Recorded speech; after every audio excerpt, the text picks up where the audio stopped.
દેવાધિદેવ મહાદેવના મહાશિવરાત્રી પર્વને શિવ ભક્તો જીવ કલ્યાણ દિવસ તરીકે જોવે છે। આદિ વ્યાધિ અને ઉપાધિઓ વચ્ચે ફસાયેલો જીવ શિવ થવા મથામણ કરી રહ્યો છે, ત્યારે નવસારીના બિલીમોરા ખાતે આવેલ સોમનાથ મહાદેવ મંદિર દક્ષિણના શિવ ભક્તો માટે યાત્રાધામ બની ગયું છે।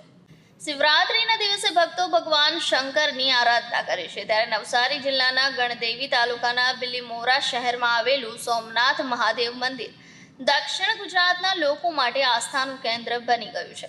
700 વર્ષ જૂનું આ પૌરાણિક મંદિર સોલંકી રાજ સમયનું છે અને આ મંદિર સોમનાથની પ્રતિકૃતિ દર્શાવે છે, એટલે કે એને મિની સોમનાથ તરીકે પણ દક્ષિણ ગુજરાતમાં પ્રચલિત છે અને લોકોની આસ્થાનું કેન્દ્ર બની ગયું છે। બિલીમોરા ખાતે આવેલ સોમનાથ મહાદેવ મંદિરમાં આજે વહેલી સવારથી જ ભક્તોનું ઘોડાપુર ઉમટી પડ્યું હતું અને મંગળા આરતીથી ભગવાન મહાદેવની પૂજા આરાધનાની શરૂઆત થઈ હતી। શિવરાત્રીના પવિત્ર દિવસે સોમનાથ મંદિર 42 કલાક સુધી ખુલ્લું રાખવામાં આવશે અને રાત્રિના સમયે અહીંયા ઘીના કમળ ભગવાનને ચડાવવામાં આવશે, જેનું વિશેષ મહત્વ છે અને ભક્તો આગામી 5 દિવસ સુધી ઘીના કમળના દર્શન કરી શકશે। શિવરાત્રીના પવિત્ર દિવસે મોટી સંખ્યામાં ભક્તો સોમનાથ મંદિરમાં દર્શન કરવા માટે પહોંચી રહ્યા છે।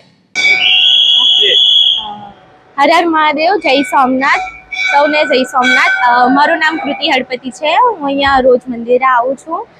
મહાદેવની કૃપાથી ભગવાન રોજ અહીંયા બોલાવે છે, એ જ અમારા માટે તો બહુ જ પ્રસન્નતાની વાત કહેવાય છે।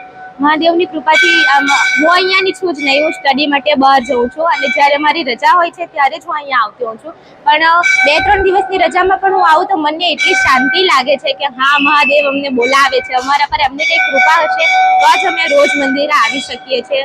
મહાદેવની કૃપાથી બસ અમને અને મારી ફેમિલીને હંમેશા ખુશ રાખે મહાદેવ, એમની મારા પર એટલી જ પ્રાર્થના રહે। જય સોમનાથ। શ્રી સોમનાથ મહાદેવ મંદિર બિલીમોરાના મુખ્ય પૂજારી મહાદેવ ભાઈ વ્યાસ। આ ભગવાન શિવનું સ્વયંભૂ ભગવાન શિવનું મંદિર, સોમનાથ દાદાનું મંદિર છે।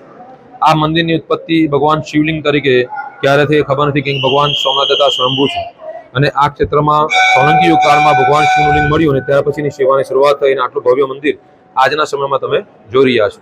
આ દાદાના ધામમાં અનેક લોકો ભગવાન શિવની સેવા કરવા માટે આખું વર્ષ દરમિયાન આવે છે અને ભગવાન શિવની કૃપા પ્રાપ્ત કરે છે। લોકો વિદેશથી, દેશથી, અમેરિકા, લંડન હોય કે સુરત હોય કે મુંબઈ હોય, દરેક જગ્યા પર ભગવાન શિવની પૂજા માટે લોકો આવે। ઓનલાઈન પણ ઘણી બધી પૂજાઓ લોકો કરાવે છે।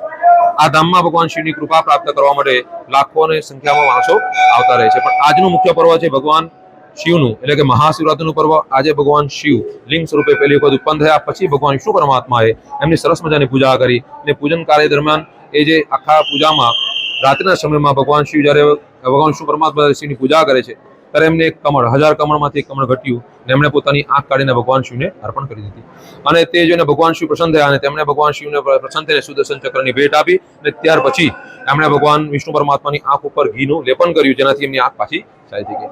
એટલા માટે આજે ઘીનું કમળ રાત્રે 12 વાગ્યાના દરમિયાન ભગવાન શિવ પર અર્પણ કરવામાં આવે છે, જેથી ભગવાન વિષ્ણુ અને શિવ બેવની કૃપા જીવનમાં પ્રાપ્ત થાય છે।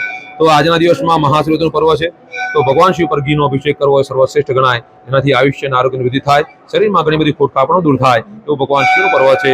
અવશ્ય આજના દિવસમાં ભગવાન શિવનું અભિષેક પૂજન જે પણ તમારી સેવા પૂજા થાય તે અવશ્ય કરજો અને ભગવાન શિવની કૃપા પ્રાપ્ત કરજો।